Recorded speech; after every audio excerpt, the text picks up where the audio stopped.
Ja sam ruska novinarka, radim za ruski medije. Naprimjer, mi smo u saradnji sa medija centrom Ruski ekspres i naši prilazi vi možete pratiti na ruskim državnim televizijama. I naravno, nismo mogli da propustimo taj događaj kao što je gej parada, zato što puno Srba je protiv tog manifestaciji i sa Kirbijom mi smo se sreli pre početka gej paradi. On je došao, pričao sa nekim političarima, sa gradonačelnikom i dugo to trajalo. Mi smo sa novinarima čekali ga puno, promenili smo poziciju.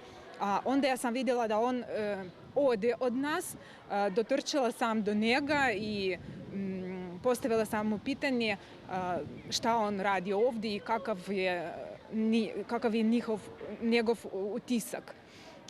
On meni je rekao da ja sam agresivna i ljuta. Zašto? Ja sam rekla zato što mi puno vas čekali.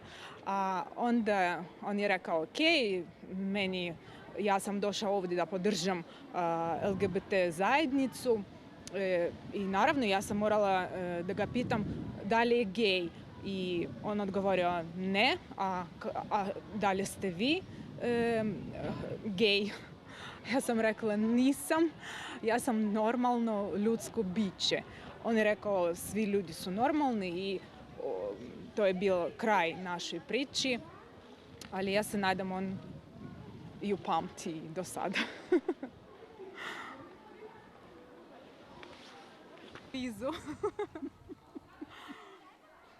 Ali nisam planirala da idemo u Ameriku, ostajem u Srbiji, tako da nema potrebe.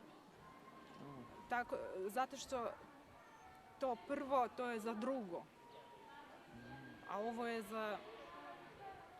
To su dva različita.